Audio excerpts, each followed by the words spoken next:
Assalamualaikum warahmatullahi wabarakatuh. Perkenalkan, nama saya Muhammad Fakri dengan NIM 24364018 dari Prodi Teknik Elektro MK. Baik, saya di sini akan menjelaskan materi tentang vektor dan penerapannya dalam teknik elektro. Yang pertama, saya akan menjelaskan tentang latar belakang pentingnya vektor dalam teknik elektro. Dalam teknik elektro, hampir semua fenomena kelistrikan tidak hanya ditentukan oleh besar suatu nilai, tetapi juga arah. Ini menjadikan konsep vektor sangat krusial untuk analisis yang akurat dan realistis. Yang pertama, arus listrik mengalir dengan arah tertentu. Selanjutnya, tegangan AC memiliki sudut fase yang signifikan, dan medan listrik dan medan magnet menghasilkan gaya dengan arah yang spesifik. Besaran-besaran ini tidak dapat dianalisis secara akurat hanya dengan bilangan skalar, sehingga diperlukan konsep vektor untuk memungkinkan analisis matematis yang lebih realistis terhadap sistem kelistrikan. Selanjutnya yaitu rumusan masalah dan tujuan pembahasan. Di sini saya memiliki rumusan masalah. Permasalahan utama yang akan dibahas meliputi bagaimana konsep vektor didefinisikan secara matematis, dan yang kedua, operasi apa saja yang dapat dilakukan pada vektor. Dan yang terakhir, bagaimana konsep vektor diterapkan secara nyata dalam bidang teknik elektro. Rumusan ini menjadi dasar penyusunan materi pembahasan. Yang tujuan pembahasannya yaitu, tujuan utama dari presentasi ini adalah memberikan pemahaman konsep dasar vektor. Yang kedua, menjelaskan operasi vektor secara matematis dan fisik. Dan yang terakhir, mengaitkan teori vektor dengan aplikasi nyata dalam teknik elektro. Selanjutnya, pengertian vektor, besaran dengan magnitudo dan arah. Vektor adalah besaran yang memiliki besar atau magnitudo, yaitu nilai kuantitatif dari vektor, dan juga arah atau orientasi vektor dalam ruang. Vektor biasanya digambarkan sebagai anak panah, di mana panjang panah menunjukkan besar vektor dan arah panah menunjukkan arah vektor. Penerapan vektor dalam teknik elektro yaitu meliputi arus listrik, tegangan AC, medan listrik, dan juga medan magnet. Representasi vektor matematis dan besar vektor. Representasi vektor dua arah dimensi dapat ditulis dalam bentuk kartesian, yaitu vektor A sama dengan AX dan AY, di mana AX adalah komponen vektor pada sumbu X dan AY adalah komponen vektor pada sumbu Y. Bentuk ini sangat memudahkan perhitungan matematika dan visualisasi. Besar vektor dihitung menggunakan teorema Pythagoras karena komponen vektor saling tegak lurus. Dapat ditulis mutlak vektor A sama dengan akar dari AX kuadrat ditambah AY kuadrat. Rumus ini menunjukkan bahwa besar vektor adalah jarak titik ujung vektor dari titik asal koordinat. Contoh kasus pertama, vektor arus. Diketahui vektor arus vektor I sama dengan 6 dan 8. Yang pertama, kita identifikasi komponen vektor. IX sama dengan 6 dan Y sama dengan 8. Selanjutnya kita substitusikan ke rumus besar vektor. Mutlak vektor I sama dengan akar 6 kuadrat ditambah 8 kuadrat. Selanjutnya hitung kuadrat dan jumlahkan. 6 kuadrat sama dengan 36 dan 8 kuadrat sama dengan 64. Jadi akar 36 ditambah 64, akarkan hasilnya, yaitu mendapatkan akar 100 sama dengan 10. Jadi besar arus listrik yang mengalir adalah 10 ampere dengan arah sesuai dengan vektor 6 dan 8. Selanjutnya, operasi dasar vektor. Operasi vektor adalah alat fundamental untuk menganalisis sistem kelistrikan kompleks. Yang pertama, penjumlahan vektor, menentukan resultan beberapa arus atau tegangan total. Yang kedua, perkalian skalar, mengubah besar vektor tanpa mengubah arah atau jika skalar positif. Dan yang terakhir ada dot product, yaitu menentukan sudut antara vektor dan menghitung daya listrik. Memahami operasi ini memungkinkan kita untuk menentukan resultan beberapa arus, menghitung tegangan total dalam rangkaian, dan juga menganalisis sistem listrik yang lebih kompleks. Selanjutnya, penjumlahan vektor dan contoh resultan arus.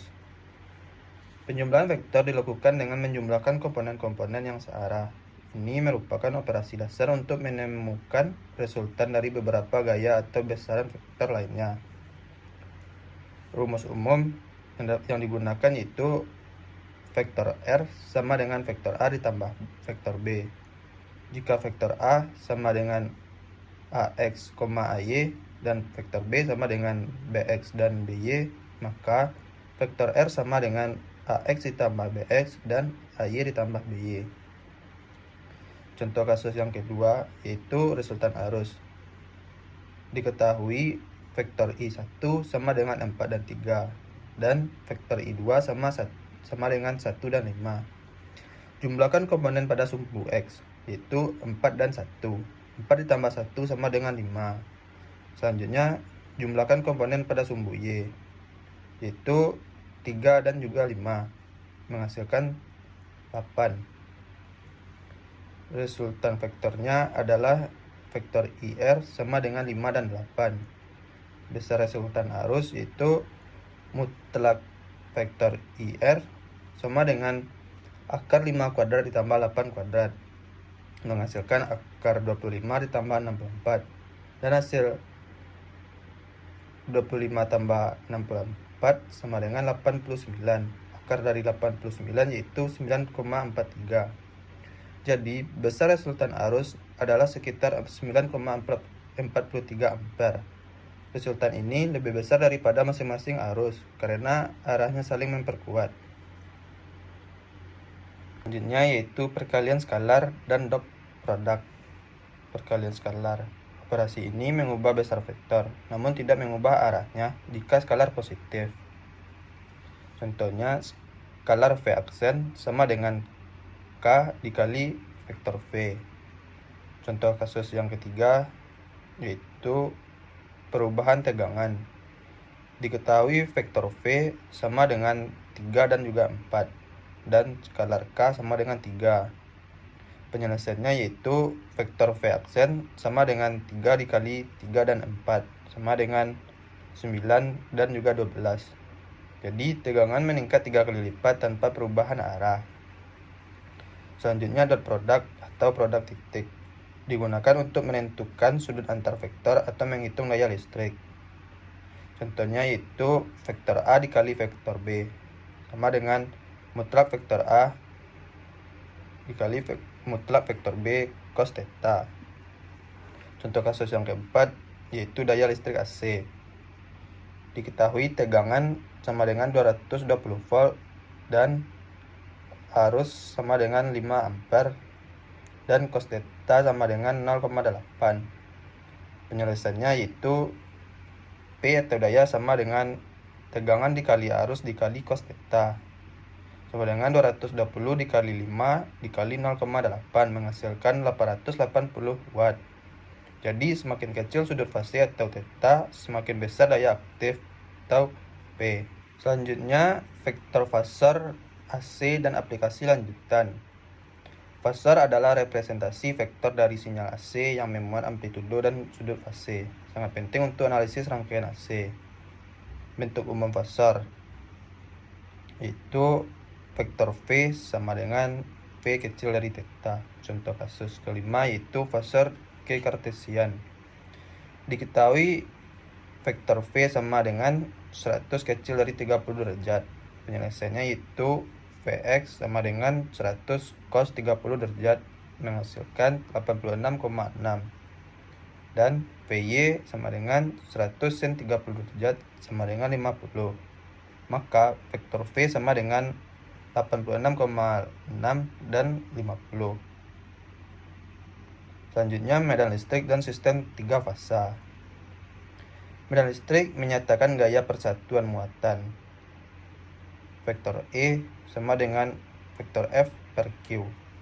Vektor medan listrik menunjukkan arah gaya dan kuat medan. Contoh kasus yang keenam yaitu medan listrik. Diketahui vektor F sama dengan 10 dan 0 dan Q sama dengan 2. Penyelesaiannya yaitu vektor E sama dengan 10 dan 0 per 2 menghasilkan 5,0. Dalam sistem 3 fasa, sudut antar vektor adalah 120 derajat. Representasi vektor mempermudah analisis keseimbangan sistem. Contoh kasus yang ketujuh yaitu 3 fasa. Diketahui V VR sama dengan 220 kecil dari 0 derajat, maka Vs sama dengan 220 kecil dari min 120 derajat, dan Vt sama dengan 220 per kecil dari 120 derajat. Dan yang terakhir yaitu kesimpulan akhir. Vektor merupakan fondasi matematika yang tak tergantikan dalam teknik elektro. Dengan pemahaman mendalam tentang konsep dan operasi vektor, analisis sistem kelistrikan dapat dilakukan secara lebih akurat, sistematis, dan efektif, memungkinkan inovasi dan pemecahan masalah yang lebih kompleks. Sekian yang dapat saya jelaskan. Jika ada salah kata dan penyampaian materi yang kurang jelas, teman-teman dapat bertanya kepada saya secara langsung. Saya ucapkan terima kasih. Assalamualaikum warahmatullahi wabarakatuh.